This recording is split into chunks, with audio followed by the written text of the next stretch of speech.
Heaps of stinky dead fish washed up and forming a carpet of carcasses among docks and boats off the Shrewsbury River. We were here like 3 days ago, and this wasn't here. Oceanport Creek, Parkers Creek, and Blackberry Bay ended up being the final resting place for hundreds of thousands of these dead fish.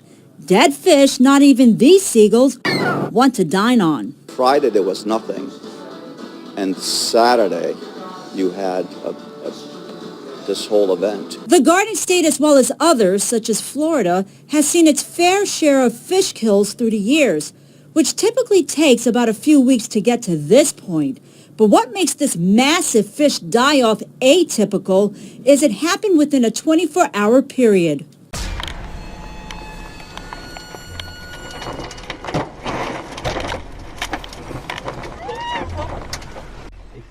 Completely taken by surprise when a tornado comes up from behind them and even throws the person from the car in front of them.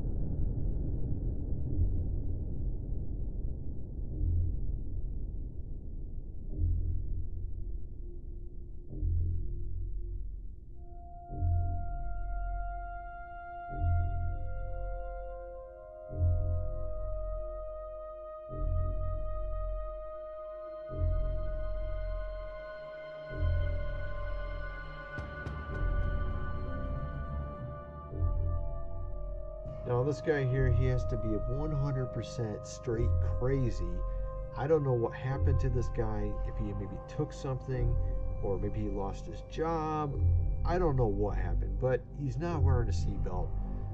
He thinks it's a good idea to go really fast and then just somehow turn the wheel back and forth on his car, and then somehow he walked away from this.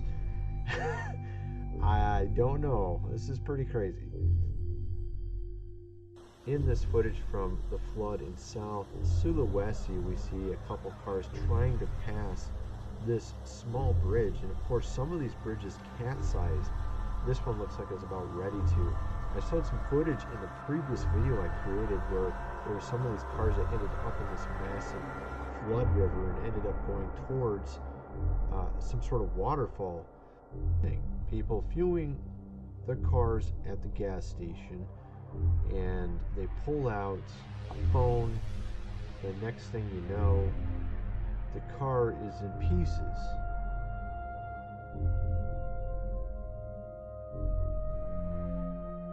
Now here's an experiment that actually proves that your cell phone can set off gas fumes. And as you can see here, what ends up happening is the phone literally ignites it. Notice the pan is not sitting on anything other than a table.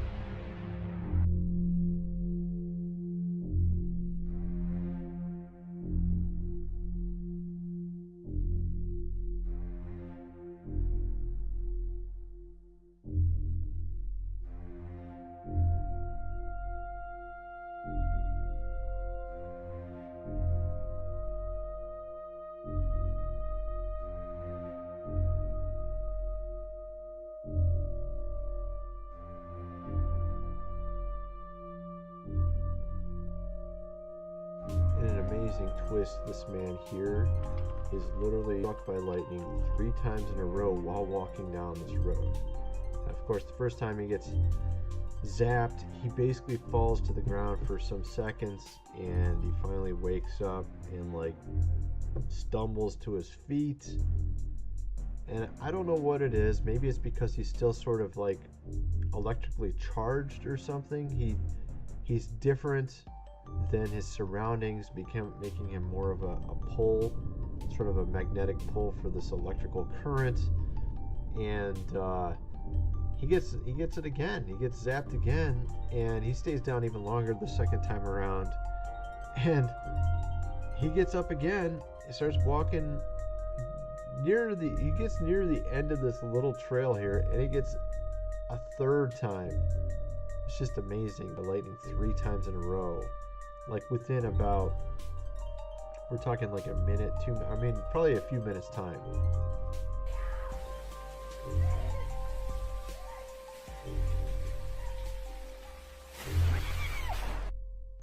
Wow, isn't that a shocker? China develops microwave radar device. And, this comes out like 2 days ago. And what's so strange about it is about, 5 months ago, we had these embassy workers in China that were claiming some sort of microwave radar was being used on them. I guess they were testing this technology on our embassy workers, as you can imagine, right? Not as if they haven't used this stuff for a long period of time. They even used it back in the 70s in Britain, so apparently China's catching up to us or something. Causing real brain... Wow, this is amazing. Look at this. Okay, so there's some serious things that were happening with these microwave radar devices they're using. And of course, this was used back in the 80s with Moscow. All right. And what's so interesting about it is this technology has very small wave patterns, and this new 5G that they're wanting to put out in society today, they want to replace 4G, which means 4th generation, with 5th generation technology for cell phone towers. And these will be with a smaller wavelength, kind of like these microwave radars. And what's so interesting about it is Dana Ashley recently did a video about interviewing an ex-Jess employee who was using these new scanners that you find in airports, these body scanners that they use, the new high-tech ones. They work off the same wavelength, this 5G 5th generation technology. And what's so strange about this interview is she mentions how she continually was getting dizzy episodes, was feeling sick, was questioning, her thoughts and her motor movements and things, and was talking about people getting cancer around her, other employees having problems, just a lot of things, just really a lot. And it was in a short period of time. Of course, she had already worked as an employee for several years before these new devices were installed. And there's actually a lot of strange things going on behind the scenes with this whole topic. Millimeter wave machines are already being used in airports, and after talking to this courageous woman, it seems to me that they are studying their impacts of 5G on our very own Americans who have taken these positions and are being exposed to these frequencies day in and day out. So you worked in an airport that utilized a machine that used these millimeter waves, and you told me before that whenever you took this job, you had in fact just taken out a health policy, $100,000 insurance policy on yourself, and you were deemed perfectly healthy and normal. Tell us what happened. The 2 years that you were not around the machines, you were fine. But after they put these machines in, how long did it take to start feeling effects, and what were the first effects that you felt? I first started to feel extreme fatigue and brain fog. I was also very dizzy at times. I would question my coordination, balance, perception. That was the first symptoms that I really started to notice. Coordination, tingling, dizzy, almost like wanting to faint. Oh, right. You mentioned joint pain. Yes, the joint pain came later on. So talk about those symptoms later on. So we're talking about maybe 18 months after being around the machines, right? Yes, I continued to work, even though it was very difficult. I continued to work, and I took like over-the-counter pain type medication to alleviate my symptoms. while working an 8-hour day. I knew something was going on with my brain and my nervous system, so I decided to see a neurologist. I did this on my own without going to see a primary care doctor first. Right. And you shared with me too that you had many coworkers there that were in similar positions to you in proximity to the machines, and that you saw, did you say 28 of them come down with autoimmune system? Or is that true?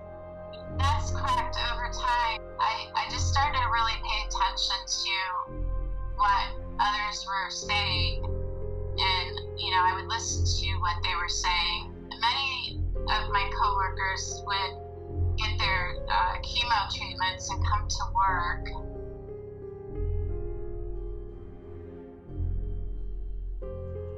I was looking for more evidence about this whole 5G technology and how it affects biology and animals and such, and I found this here. Hundreds of birds fall from the sky during 5G test in Netherlands.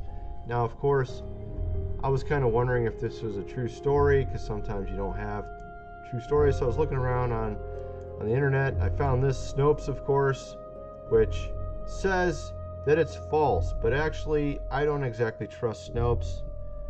I don't know why. Maybe because they're wrong half the time. Maybe not half the time, but they're wrong a lot of the time. So at any rate, I was looking around more because I didn't really trust them. I was kind of curious if there's some truth to this.